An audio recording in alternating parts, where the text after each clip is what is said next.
ভারতীয় আগ্রাসনে রুখতে Agartala long March, Akhaura সমাবেশে জনতার ঢল, যে কোনো ষড়যন্ত্র রুখে দেওয়ার ঘোষণা। যে বাংলাদেশ এখন আগের বাংলাদেশ নেই, বাংলাদেশ এখন আগের চেয়ে অনেক উন্নত, অনেক স্মার্ট। ভারতের এই হস্তক্ষেপগুলো আমাদের রাষ্ট্রের এগুলো আমরা কামনা করছি না। ভারতকে আমরা বার্তা দিতে চাই, তারা বন্ধু রাষ্ট্র হিসেবেই থাকুক, আমাদের উপর আধিপত্য খাটাতে না আসুক। ভারতের সঙ্গে নতজানু পররাষ্ট্রনীতি থেকে সরে এসেছে সরকার, কুমিল্লার উপদেষ্টা আসিফ মাহমুদ, চলমান থাকবে স্বাভাবিক সম্পর্ক। ট্রাইব্যুনালে ব্রিটিশ আইনজীবী টবি ক্যাডম্যান, প্রতিহিংসা নয়, নিশ্চিত হবে ন্যায় বিচার, হাসিনাকে ফেরত দিতে ভারতের প্রতি আহ্বান। বাজারে নেই পর্যাপ্ত ভোজ্য তেল, কৃত্রিম সংকটের দাম বাড়ানোর পায়তারা দেখছে ক্যাব, সরকারের কঠোর পদক্ষেপ চান ভোক্তা। অভিযোগ না দিয়েই বাদী, জুলাই অভ্যুত্থান ঘিরে মামলা বাণিজ্যের নারায়ণগঞ্জের নজু মেম্বার, হয়রানিতে শহীদ পরিবার। বাংলাদেশ ভারত পরিস্থিতি নিয়ে মুখ খুলল মার্কিন পররাষ্ট্র দপ্তর, শান্তিপূর্ণভাবে মতবিরোধ দূর করার আহ্বান মুখপাত্র মিলানের। এবং 2034 ফুটবল বিশ্বকাপ হচ্ছে সৌদি আরবে, জানালো ফিফা, মানবাধিকার সংস্থাগুলোর আপত্তি সত্ত্বেও এমন সিদ্ধান্ত নিল সংস্থাটি।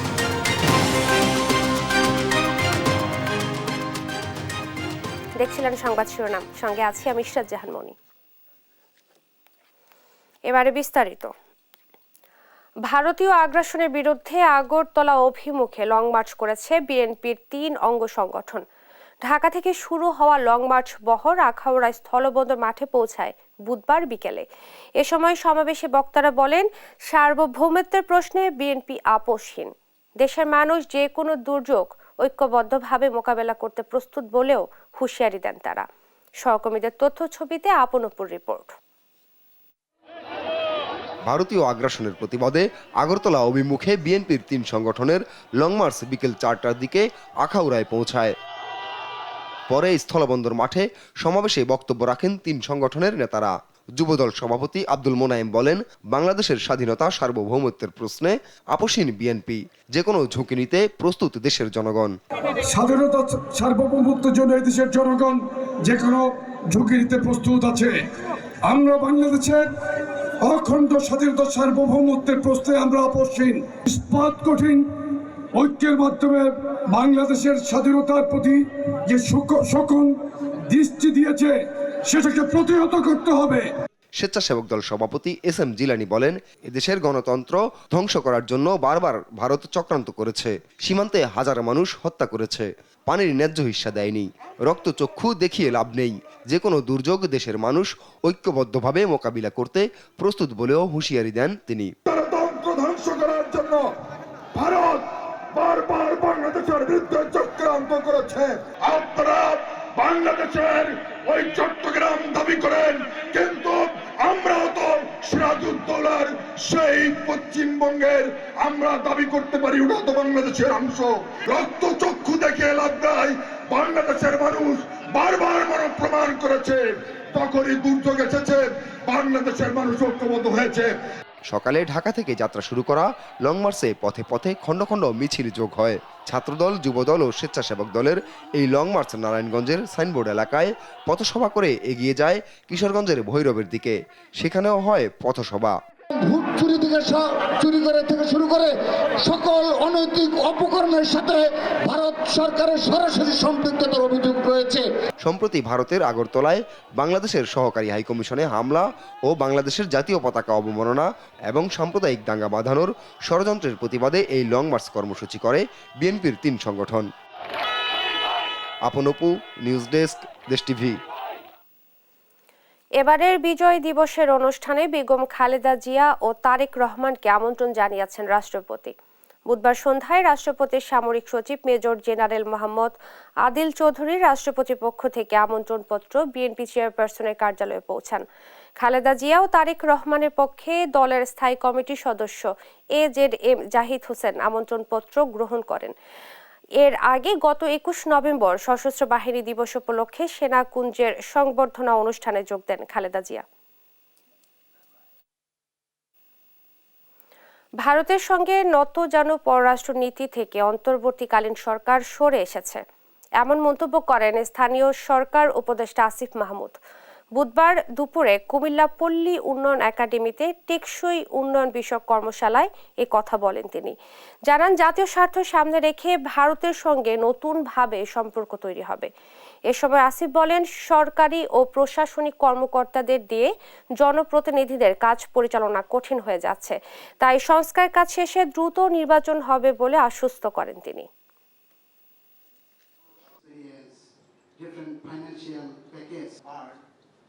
প্রতিনিধি ছাড়া আসলে স্থানীয় সরকার চালানো গভর্নমেন্ট অফিসিয়ালস দিয়ে খুব টাফ হয়ে যাচ্ছে এবং আপনারা জানেন আমাদের যারা অফিসিয়ালস আছে অনেকেই অতিরিক্ত দায়িত্বে এই জায়গাগুলোতে আছেন, ফলে নাগরিক সেবার ক্ষেত্রে অনেক বিঘ্ন ঘটছে। ইলেকশন কমিশন মোটামুটি ভোটার হালনাগাদ সহকারে যেই বেসিক জিনিসগুলো সেগুলো শেষ করলে আমরা হয়তো একটা স্থানীয় সরকার নির্বাচনের কথা ভাবতে পারি।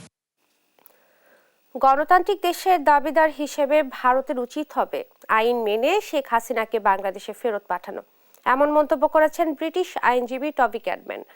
বলেন, জুলাই আগস্ট গণহত্যার বিচার এক নতুন অধ্যায়, প্রতিশোধ নয়, ন্যায় বিচার হবে। আসামির অনুপস্থিতিতে বিচার কাজে বাধা নেই বলেও জানান তিনি। সাবরিনা মজুমদারের রিপোর্ট। একসময় এই ট্রাইব্যুনালে জামাতের নেতাদের আইনজীবী দলের সদস্য ছিলেন ব্রিটিশ আইনজীবী টবি ক্যাডম্যান। চেয়েছিলেন বাংলাদেশে এসে সাইদি নিজামী সহ আসামিদের পক্ষে আইনি লড়াই করতে, কিন্তু তখন তাকে ঢাকায় ঢুকতে দেয়নি আওয়ামী সরকার। ৫ আগস্টের পট পরিবর্তনের পর সেই টবি ক্যাডম্যানই এখন রাষ্ট্রপক্ষের আইনজীবীদের বিশেষ পরামর্শ। I tried to enter Bangladesh just a few days ago, but unfortunately was not granted a visa. বুধবার প্রথমবারের মতো প্রসিকিউশন ও তদন্ত সংস্থার প্রধানদের সঙ্গে রুদ্ধতার বৈঠক করেন ব্রিটিশ এই আইনজীবী। বৈঠক শেষে সাংবাদিকদের মুখোমুখি হন তিনি। শুরুতেই কাজের অগ্রগতি নিয়ে সন্তুষ্ট জানান জুলাই আগস্টে সংঘটিত মানবতা বিরোধী অপরাধের বিচার আন্তর্জাতিক মানদণ্ড মেনে হচ্ছে। বলেন, প্রতিহিংসা নয়, নিশ্চিত করা হবে ন্যায় বিচার। স্বচ্ছ ও গ্রহণযোগ্য বিচার প্রক্রিয়ায় ট্রাইব্যুনালে পূর্ণ সহযোগিতা থাকবে তার। As to how the process was politically manipulated, what was very clear from my discussions with the interim government that this is very much a new chapter, and a chapter aimed towards justice, not retribution and not revenge. Sheikh হাসিনাকে দেশে ফিরিয়ে আনার প্রসঙ্গে তিনি বলেন, হাসিনাকে ফেরত না দিলেও তার অনুপস্থিতিতে আন্তর্জাতিক অপরাধ ট্রাইব্যুনালের বিচার কাজ চলবে, তবে ভারতের উচিত তাকে দেশে ফেরাতে উদ্যোগ নেওয়া। I don't want to prejudge what India is going to do, but of course it is the role of the Chief Prosecutor and this office. We will have to then look upon whether she is tried in her absence, or whether in fact we look to the International Criminal Court to provide assistance in trying her. ট্রাইব্যুনালের সংশোধিত আইনে বিচার কাজ স্বচ্ছভাবে করা সম্ভব, প্রয়োজনে আরও সংশোধনী আনা যাবে বলে মনে করেন এই ব্রিটিশ আইনজ্ঞ। সাবরিনা মজুমদার, দেশ টিভি, ঢাকা। কারো রক্তচক্ষুকে ভয় পায় না দেশের মানুষ উল্লেখ করে জামাত আমির ডাক্তার শফিকুর রহমান বলেন, ভারতীয় আগ্রাসন ঐক্যবদ্ধভাবে রুখতে হবে। এ সময় প্রবাসীদের ভোটার তালিকায় অন্তর্ভুক্ত করে সংশ্লিষ্ট অ্যাম্বাসিতে ভোট প্রয়োগ করার ব্যবস্থা করার উপর তাগিদ দেন তিনি। বুধবার রাজধানীর মগবাজার আল ফালা মিলনায়তনে কেন্দ্রীয় মজলিসের শুরার সদস্য অধিবেশনে তিনি এই কথা বলেন। শফিকুর রহমান বলেন, প্রবাসীরা দেশে গুরুত্বপূর্ণ ভূমিকা রাখছে, তাদের ভোটাধিকার প্রয়োগের ব্যবস্থা নিতে হবে। সরকারের যুদ্ধটা ফ্যাসিস্ট সরকারের বিরুদ্ধে শুধু দেশবাসী করে নাই, প্রবাসে আমাদের যে সমস্ত নাগরিকরা আছেন তারা সমানতালে আমাদের সাথে যুদ্ধ করেছে। আমরা তাদের প্রতি শ্রদ্ধাশীল, তাদেরকে ভোটার তালিকায় অন্তর্ভুক্ত করতে হবে। তাদেরকে ভোটার তালিকায় অন্তর্ভুক্ত করার উদ্যোগ সংশ্লিষ্ট দেশের এমবেসির মাধ্যমে সরকারকে গ্রহণ করতে হবে।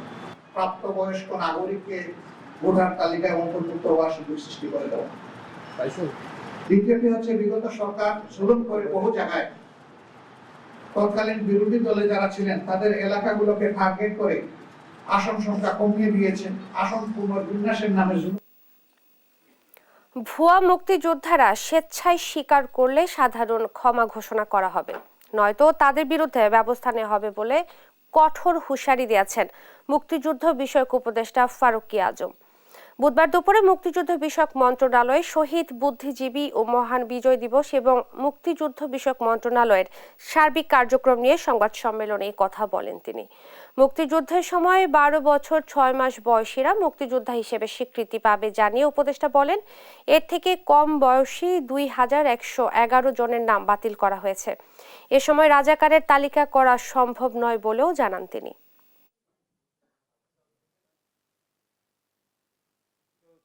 জনের বেশি নিখোঁজ হয়েছিলেন। মিত্রবাহিনী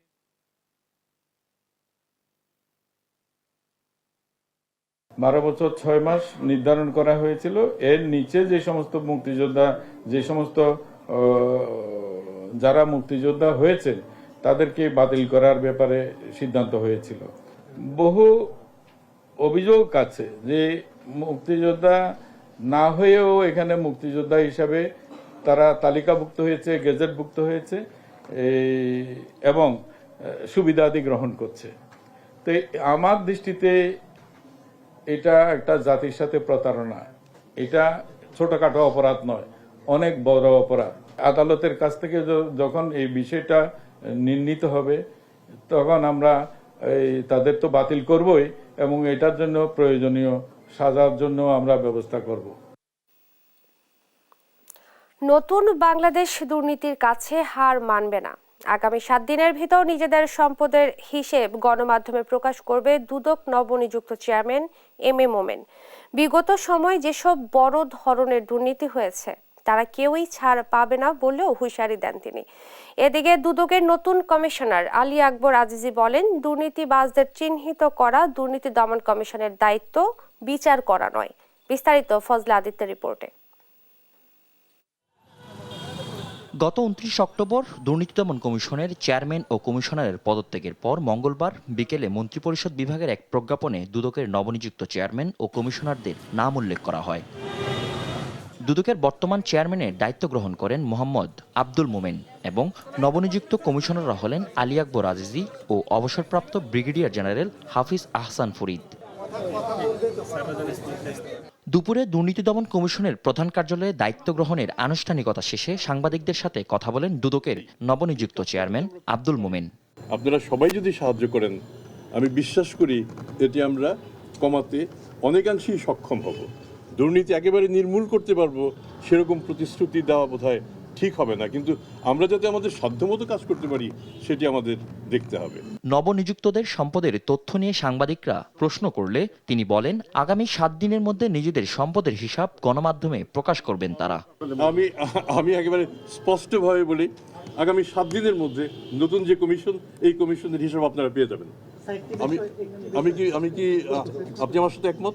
আমরা আগামী 7 দিনের মধ্যে আমাদের স্থাবর অস্থাবর যা আছে আপনারা পেয়ে যাবেন। এদিকে নবনিযুক্ত কমিশনার আলী আকবর আজিজি বলেন, দুর্নীতিবাজদের চিহ্নিত করা দুর্নীতি দমন কমিশনের দায়িত্ব, বিচার করা নয়।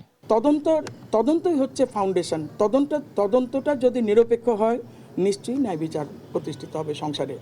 আর যদি তদন্তে গলত থাকে তাহলে যা প্রত্যাশিত নয় তাই ঘটছে, তাই ঘটবে। সংস্থাটির যে কোনো ধরনের অসঙ্গতি সাংবাদিকদের দেখিয়ে দেওয়ার আহ্বানও জানান নতুন দুদক কমিশনার। ফজলে আদিত্য, দেশ টিভি, ঢাকা। কমেনি সয়াবিন তেলের সংকট। বাজার ঘুরে দেখা যায় এখনো পর্যাপ্ত সরবরাহ নেই বা তেলের। বাড়ছে দাম। বিক্রেতারা বলছেন নতুন দামে কোম্পানিগুলো বাজারে সয়াবিন তেলের সরবরাহ বাড়াবে। যদিও ভোক্তা সংগঠন ক্যাবের দাবি, বাজারে কৃত্রিম সংকট তৈরি করে সরকারকে চাপে ফেলেই দাম বাড়িয়ে নিয়েছে কোম্পানিগুলো। এতে নাভিশ্বাস উঠেছে ভোক্তার। অবিলম্বে ব্যবসায়ীদের সিন্ডিকেট ভাঙতে সরকারকে কঠোর হওয়ার আহ্বান নিম্ন ও মধ্যবিত্তের। সহকর্মী কায়েস রাহাতের প্রতিবেদন। কয়েক সপ্তাহ ধরে বাজারে দেখা মিলছে না সয়াবিন তেলের। খোলা ভোজ্য তেলের দাম বাড়ার পরেই ধীরে ধীরে সংকট দেখা দিতে শুরু করে প্যাকেটজাত সয়াবিন তেলের। সোমবার সন্ধ্যায় নতুন করে ভোজ্য তেলের দাম নির্ধারণ করা হয়, যা খোলা সয়াবিনে 149 টাকা থেকে 8 টাকা বাড়িয়ে নির্ধারণ করা হয় 157 টাকা। সেই সঙ্গে প্যাকেটজাত ও বোতলজাত সয়াবিনের লিটার প্রতি 167 টাকা থেকে বাড়িয়ে করা হয় 175 টাকা। সয়াবিন তেলের নতুন দাম ঘোষণা করলেও বাজারে সংকট কাটেনি এখনো। বিক্রেতারা বলছেন কোম্পানিগুলো এখনো পর্যাপ্ত তেল সরবরাহ না করায় এই সংকট। তবে নতুন দামে বাজারে সয়াবিনের সরবরাহ বাড়ার আশা তাদের। এখনো মাল আসে না, কোনো কোম্পানি এখনো অর্ডার কাটতে আসে না। এক সপ্তাহ থেকে নতুন তেল পাই নাই, নতুন তেল আসলে আমরা নতুন দামে তেল বেচবো। পার লিটারে 8 টাকা বাড়াইছে, 2-1 দিনের মধ্যে কোম্পানি মাল দিবে। যদিও এই সংকটের পেছনে ব্যবসায়ীদের মজুতদারিকেই দায়ী করছেন ভোক্তাদের সংগঠন ক্যাবের সহসভাপতি নাজের হোসেন। বলেন, সরকারকে চাপে ফেলে ভোজ্য তেলের দাম বাড়িয়েছে কোম্পানিগুলো। সয়াবিন তেলের দাম 8 টাকা বাড়ানো হলো, এটাকে আমরা বলবো যে ব্যবসায়ীদের চাপের কাছে সরকার নতি স্বীকার করলো। যখনই দাম বাড়ানোর সিদ্ধান্ত নেন, তার আগে থেকে সাপ্লাই বন্ধ করে দেন। দুর্মূল্যের বাজারে সয়াবিনের দাম আরেক দফা বাড়ায় ভোক্তাদের নাভিশ্বাস এখন চরমে। তারা বলছেন, সিন্ডিকেটের দুর্বৃত্তায়নে বেড়েছে দাম। আমার মনে হচ্ছে সিন্ডিকেট, কারণ নইলে এখন তো আর যে বিদেশ থেকে তেল আনতে পারবে না, তাহলে কাল পরশু তেল সাপ্লাই হবে, তেল তো আর বাইরের থেকে একদিনে আনতে পারবে না। ব্যবসায়ী সিন্ডিকেট ভাঙতে সরকারকে আরো কঠোর হতে হবে বলেছেন ভোক্তারা। কায়েস রাহাত, দেশ টিভি, ঢাকা।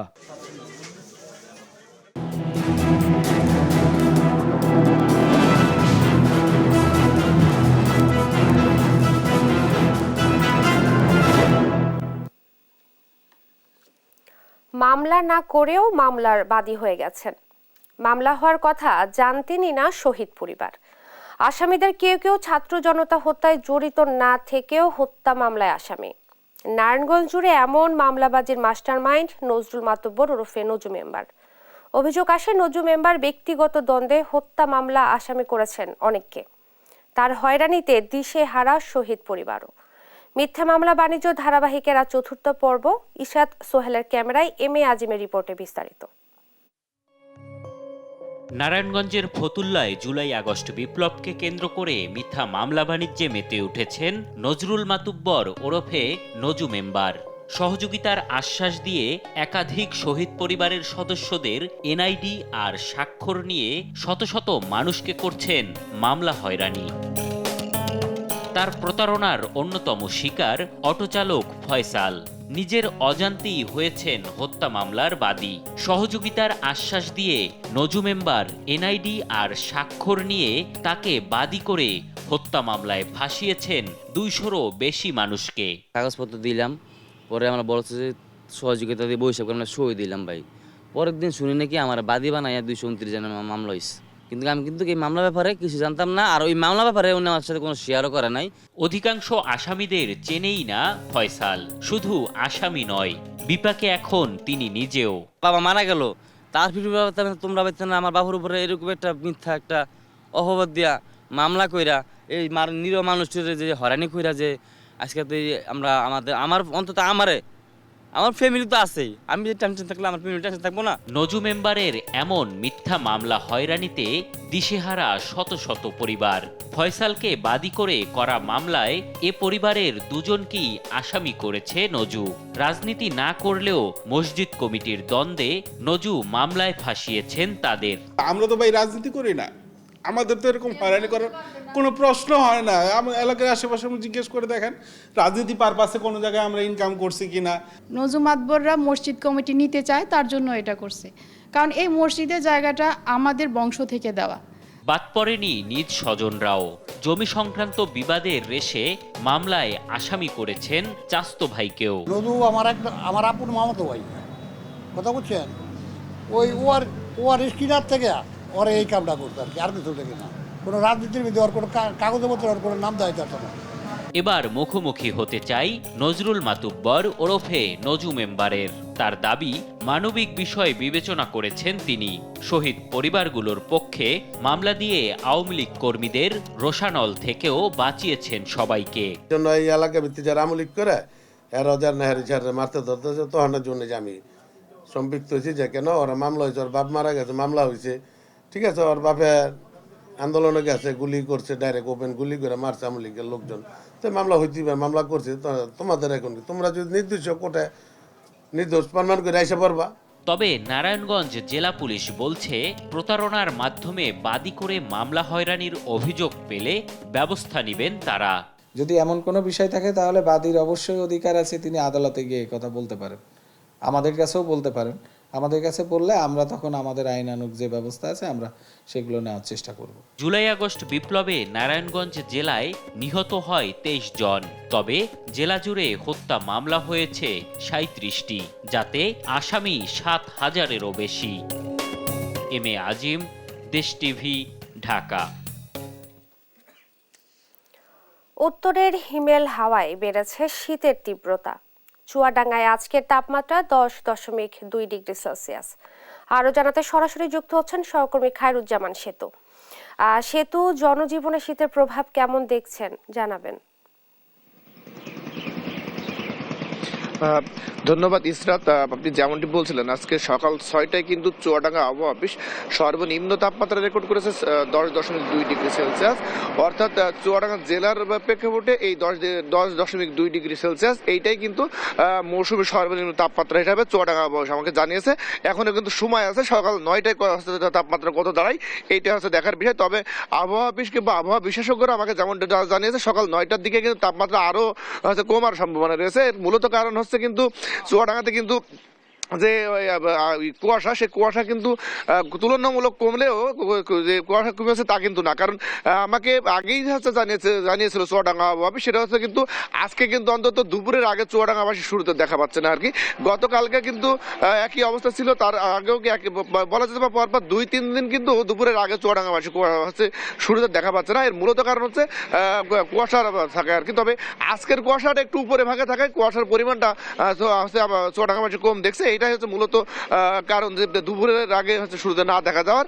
আর আমি একটু জানিয়ে রাখি, সেটা হচ্ছে কিন্তু যে 10.2 ডিগ্রি সেলসিয়াস তাপমাত্রা বলা যেতে পারে চুয়াডাঙ্গা যে চিরচেরা শীতের যে রূপ, সেই রূপ কিন্তু দেখাতে শুরু হয়েছে। শুধু তাই নয়, চুয়াডাঙ্গা আবহাওয়া অফিস আমাকে এটাও জানিয়েছে যে এখন কিন্তু তাপমাত্রা ক্রমান্বয়ে হচ্ছে কমতে থাকবে। সুতরাং এই যে প্রতিনিয়ত প্রতি বছর যে শীতের সময় চুয়াডাঙ্গার খেটে খাওয়া কিংবা সাধারণ দিনমজুর মানুষ যে তীব্র শীতে কষ্ট পায়, সেই কষ্টের দিন কিন্তু আবার সামনে দেখি এগিয়ে আসছে। কারণ চুয়াডাঙ্গাতে কিন্তু অন্যান্য জেলার মতো যে হচ্ছে শীত বস্ত্র কিংবা হচ্ছে কম্বলই দিয়ে থাকে জেলা প্রশাসন কিংবা স্বেচ্ছাসেবী সংস্থাগুলো। তাছাড়া কিন্তু অন্য হচ্ছে যে সুযোগ সুবিধা সেগুলো কিন্তু পায় না। কারণ সারা বাংলাদেশের ভিতরে কিন্তু চুয়াডাঙ্গাতে শীতের সময় শীত এবং গরমের সময় গরম বেশি অনুভূত হয়ে থাকে। এই কারণে চুয়াডাঙ্গা খেটে খাওয়া কিংবা দিনমজুরি মানুষের দাবি যে তারা যদি ন্যূনতম একটা ভাতা পেত তাহলে হয়তো তাদের জন্য সুবিধা হইতো। কারণ তারা কিন্তু সকালবেলা উঠে কাজে কর্মে বেরোতে পারে না। এই কারণে তাদের কিন্তু বলা যেতে পারে যে মাঝে মাঝে অনাহারেই থাকতে হয়। কারণ যে আপনি দেখতে পাচ্ছেন আর কি চুয়াডাঙ্গার যে বর্তমান যে চিত্র, গাড়ি ঘোড়া যেগুলো দেখছেন তারা কিন্তু চুয়াডাঙ্গার বাইরের জেলা থেকে ঢুকছে। আর তাছাড়া যে আপনার এই যে সামনে লোকগুলো দেখা যাচ্ছে এটা কিন্তু দিনমজুর। অতএব 7টা বাজে, 7টার পরেও যদি রাস্তাঘাটে এতটা ফাঁকা থাকে, স্থানীয় মানুষের চলাচল কম না থাকে, তাহলে চুয়াডাঙ্গাতে কি বাজে অবস্থা সৃষ্টি হয় শীতের সময় সেটা মনে হয় আর আপনার মুখে না বললেও হবে। তো এই ছিল চুয়াডাঙ্গা থেকে সর্বশেষ। ইসরাত, ধন্যবাদ আপনাকে। চুয়াডাঙ্গা থেকে জনজীবনে শীতের প্রভাব নিয়ে বলছিলেন সহকর্মী খায়রুজ্জামান সেতু। পিরোজপুরের রাষ্ট্রদ্রোহিতার মামলায় অব্যাহতি পেয়েছেন বিএনপির ভারপ্রাপ্ত চেয়ারম্যান তারেক রহমান। বুধবার অতিরিক্ত চিফ জুডিশিয়াল ম্যাজিস্ট্রেট আদালতের বিচারক মোহাম্মদ হেলাল উদ্দিন এ আদেশ দেন। আদালত সূত্রে জানা যায়, অভিযোগ গঠনের দিন বৃহস্পতিবার ধার্য থাকলেও আসামির বিরুদ্ধে অভিযোগের কোনো উপাদান না থাকায় বুধবারই মামলাটি খারিজ করে দেন আদালত।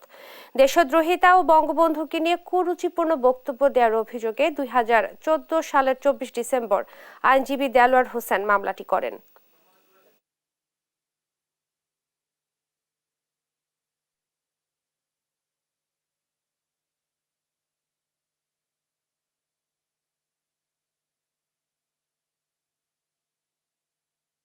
নড়াইলের শত কোটি টাকার পাটকাঠি যাচ্ছে দেশের বিভিন্ন জেলায়।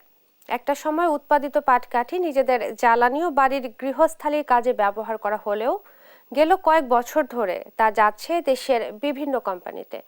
এতে 3টি উপজেলায় বছরে প্রায় 100 কোটি টাকার পাটকাঠি বিক্রি হচ্ছে। সহকর্মী শরীফুল ইসলামের পাঠানো তথ্য ছবিতে বিস্তারিত ডেস্ক রিপোর্টে। আদিকাল থেকে নড়াইলের প্রান্তিক কৃষকরা পাটের আবাদ করে আসছেন। সে সময় বাজারে পাটকাঠির তেমন মূল্য ছিল না। তবে বর্তমানে বিভিন্ন কাজে পাটকাঠির চাহিদা বেড়েছে ব্যাপকভাবে। এখন অর্থনৈতিক পণ্য হিসেবে এটি বিক্রি হচ্ছে জেলার লোহাগড়া, কালিয়া এবং সদর উপজেলার বাজারগুলোতে। এতে লাভবান হচ্ছেন হাজারো প্রান্তিক কৃষক। উৎপাদিত পাটকাঠির মাঝে বড়গুলো কাউন হিসেবে বেশি দামে আর ছোট পাটকাঠি কেজিতে বিক্রি করা হয়। জেলার কয়েক হাজার ক্ষুদ্র ব্যবসায়ী সরাসরি কৃষকের কাছ থেকে কিনে মজুত করেন, পরে তা খুলনা, ঢাকা, চট্টগ্রাম সহ দেশের বিভিন্ন জেলায় বিক্রি করেন। আমরা এই গ্রামের থেকে কিনি এগুলো 400 টাকা কাউন, বুঝছেন, 450, 400 গ্রামের থেকে কিনে এনে এনতে আমরা টলারে নিয়ে নোয়াপাড়া ফুলতলা নিয়ে যাই। ওইতে ওরা বিভিন্ন দামে পাইকারি বেচে বেড়ায়। এই পাট কড়ি আগে বেদামি ছিল, কোনো কিনা বেচা ছিল না, তার জন্যই মানুষ বাড়ি গাদি দিয়ে পুরাই নষ্ট করে ভিজিয়ে নষ্ট, কোনো মূল্যবান ছিল না। এখন এই খড়িগুলো মূল্যবান হয়েছে। আমাদের পাটকাঠি খুলনা, যশোর, কুষ্টিয়া, ঝিনাইদহ, বারোবাজার, কালীগঞ্জ সব জায়গায় যায়। জেলায় চলতি বছর পাটকাঠি উৎপাদন হয়েছে 1,40,985 মেট্রিক টন, যার বর্তমান বাজার মূল্য 135 কোটি টাকা। তাদের যে বাই প্রোডাক্ট হিসেবে যে পাট কাঠি হয় সেটা কিন্তু তারা ভালো দামে বিক্রি করতে পারে। দেখা যায় যে 1 হেক্টর জমিতে 3 টন যদি পাটের আঁশ হয়, যেটা বাজার মূল্য 2-2.5 লাখ টাকা যদি হয়ে থাকে, সেখানে তারা পাট কাঠি বিক্রি করে প্রায় 30-35 হাজার টাকা তারা ইনকাম করছে। কাঠি যদি ব্যবহার আরও বৃদ্ধি পায় এবং এটা বিভিন্ন শিল্প প্রতিষ্ঠান যদি এগিয়ে আসে, তো এটা মার্কেটের চাহিদা বৃদ্ধি পাবে এবং এটা দামও পাবে কৃষক, এবং কৃষক দিনে দিনে পাট চাষে আরও বেশি আগ্রহ বৃদ্ধি পাবে। সরকারি সহায়তা পেলে কৃষকের উৎপাদিত এই পাটকাঠি বিদেশে রপ্তানি সম্ভব বলেও মনে করছেন সংশ্লিষ্টরা। নিউজ ডেস্ক, দেশ টিভি। অযত্ন অবহেলায় মানিকগঞ্জের একমাত্র মুক্তিযোদ্ধা পৌর শিশু পার্ক। এরই মধ্যে নষ্ট হয়ে গেছে শিশুদের বিভিন্ন রাইড ও ভাস্কর্যগুলো। পানি জমে তা পরিণত হয়েছে ডেঙ্গুর আবাসস্থলে, আর সন্ধ্যার পরই এটি পরিণত হয় মাদক সেবীদের আড্ডাস্থলে। সহকর্মী আব্দুল আলিমের পাঠানো তথ্য ছবিতে ডেস্ক রিপোর্ট। এক সময়ের শিশুদের আনন্দের স্বর্গরাজ্য আকর্ষণ হারিয়ে এখন মলিন চেহারায়। 2007 সালে শিশুদের খেলার জন্য মানিকগঞ্জ জেলা প্রশাসকের কার্যালয়ের সামনে প্রায় 1 একর জায়গায় প্রতিষ্ঠিত করা হয় মুক্তিযোদ্ধা পৌর শিশু পার্ক। পরবর্তীতে 2018 সালে 20 লাখ টাকা ব্যয়ে পার্কটি সংস্কার করে পৌর কর্তৃপক্ষ। স্থাপন করা হয় শিশুদের জন্য দোলনা, স্লিপার, রাউন্ড দোলনা, চলন্ত ট্রেন, খেলনা সহ বিভিন্ন প্রাণীর 14টি ভাস্কর্য। তবে কর্তৃপক্ষের সঠিক তদারকি ও অব্যবস্থাপনায় খেলনাগুলো প্রায় নষ্টের দ্বার প্রান্তে। এক সময়কার চকচকে ভাস্কর্যগুলোও অযত্নে এখন অনেকটাই বিবর্ণ। পার্কের টয়লেট ও ওয়াশরুমগুলোও ব্যবহার অনুপযোগী, যার দুর্গন্ধ পুরো পরিবেশকেই করে তুলছে অস্বস্তিকর। যে এত ময়লা আবর্জনা, মানুষ এখানে একটু বসবেই করবে, সেই পরিবেশটা এখানে নাই। আসলে আমাদের দাবিটা এটা তো যেহেতু শিশু পার্ক বলে সবাই চিনে, আর আমরা বিকেলে বাচ্চা নিয়ে আসতাম, এখন সেই মানে পরিবেশটাও নাই। এটা ময়লার ডাস্টবিনও বলা ছিল। তদারকির অভাবে এখন এটা ময়লার ভাগারে পরিণত হয়েছে, আর মূলত সমস্যা হলো নজরদারির অভাব। শিশু পার্কটির বর্তমানের অবস্থাটা সত্যি নাজুক, আর ঢাকার পার্শ্ববর্তী জেলা হিসেবে আমাদের বিনোদনের জন্য তেমন কোনো জায়গা নেই। আর যাও একটা জায়গা ছিল, এই জায়গাটা বর্তমানে মাদক সেবীদের আড্ডা, প্লাস এর সাথে যারা সংযুক্ত ছিলেন তাদের তদারকির কারণে বর্তমানে এর অবস্থা খুবই বাজে। আর আগেও আমরা দেখেছি অনেক পরিষ্কার ছিল, কিন্তু ইদানিং দেখা যাচ্ছে এটা ঝোপঝাড়ে ভরে গেছে। যদিও পার্কটি সংস্কার করে বিনোদন উপযোগী করে তোলার আশ্বাস দিলেন জেলা প্রশাসক। আমাদের লোকজন শিশু পার্কটি পরিদর্শন করে এসেছে। আমরা মোটামুটি একটা অ্যাজাম্পশন করার জন্য বা এস্টিমেট করার জন্য আমরা আমাদের কর্মকর্তাদের বলে দিয়েছি কি পরিমাণ খরচ হবে, সেগুলো আমরা সংস্থান করতে পারলে আমরা কাজ শুরু করে দেব। পার্কটি সংস্কার করে শিশুদের জন্য আরো উপযুক্ত, নিরাপদ ও আনন্দদায়ক পরিবেশ গড়ে তোলার দাবি স্থানীয়দের। নিউজ ডেস্ক, দেশ টিভি।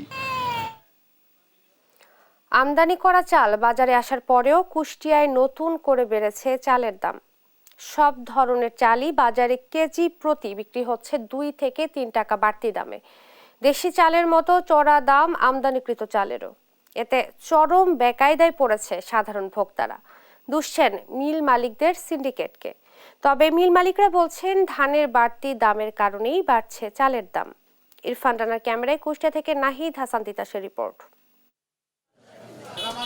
চাল নিয়ে চালবাজি চলছেই। আমনের ভরা মৌসুমেও অস্থির কুষ্টিয়ার চালের বাজার। সরকারের আমদানিকৃত চালও এসেছে বাজারে, তারপরেও ফেরেনি স্বস্তি। দাম কমাতো দূরের কথা, সব ধরনের চালের দামই নতুন করে কেজি প্রতি বেড়েছে 2 থেকে 3 টাকা।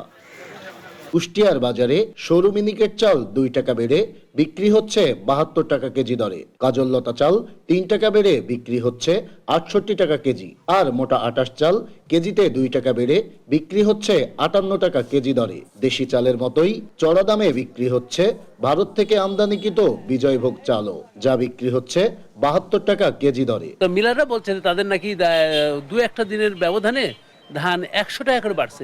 পাইকারি সব পর্যায়ে চালের দামটা বাড়ছে। দাম বেশি চালের, আমি চাল কিনছি 70 টাকা কেজি ইন্ডিয়ান চাল, তাই একবারই পাইছি আর পাচ্ছি না, ইন্ডিয়ান চাল আসছেই না, খুব স্লো। দীর্ঘদিন ধরে চলা চালের বাজারের এমন অস্থিরতাই বিপাকে পড়েছে নিম্ন ও মধ্য আয়ের মানুষেরা। দুষছেন মিল মালিকদের সিন্ডিকেটকে। এটা অবশ্যই ব্যবসায়ীদের কারসাজি, যেহেতু এখন আমন ধানের সিজন শুরু হয়ে গেছে এবং বাজারে চালের পর্যাপ্ততা রয়েছে। এমন না যে চালের খুব ক্রাইসিস, দাম বাড়ছে, তা তো না। সিন্ডিকেট তো অবশ্যই রয়েছে। আমি বলবো যে সিন্ডিকেটের একটা ব্যাপার আছে, যেটা যারা মানে চালের দামটা বাড়াচ্ছে হয়তো স্টোর করে রাখছে বা দাম বেড়ে গেলে পরে আবার ছাড়বে। মিল মালিকরা বলছেন ধানের দাম প্রতি মনে বেড়েছে 200 থেকে 300 টাকা, যার কারণেই বেড়েছে উৎপাদন খরচ, বাড়ছে চালের দাম। আমরা ধান কিনতেছি বর্তমান মিনিকেট ধান কিনতেছি 1750 টাকা, আমরা বাসমতি কিনতেছি 2200 টাকা মন। প্রতি মন ধান অন্যান্য বছরের চেয়ে গত বছরের চেয়ে 300 টাকা করে বৃদ্ধি খাইছে, বর্তমান বৃদ্ধি হয়েছে। যে ধানটা আমরা গত 1 মাস আগেও 1600 টাকায় কিনছি, সেটা আজকে সেই ধান 1800 টাকা, 200 টাকা 150 টাকা প্রতি মন ধানের দাম বেশি। সরকারের নানামুখী পদক্ষেপের পরেও দেশের চালের বাজারের অস্থিরতা না কমার কারণ হিসেবে মিল মালিকদের সিন্ডিকেটকেই দুষছেন সাধারণ ভোক্তারা। নাহিদ হাসান তিতাস, দেশ টিভি, কুষ্টিয়া। আন্তর্জাতিক প্রসঙ্গ। বাংলাদেশ ভারতের মধ্যে যে ইস্যুতে মতবিরোধ আছে তা শান্তিপূর্ণ উপায়ে নিরসনে দুদেশের সরকারের প্রতি আহ্বান জানিয়েছেন যুক্তরাষ্ট্র। স্থানীয় সময় মঙ্গলবার পররাষ্ট্র মন্ত্রণালয়ের নিয়মিত সংবাদ সম্মেলনে এ কথা বলেন মুখপাত্র ম্যাথিউ মিলার।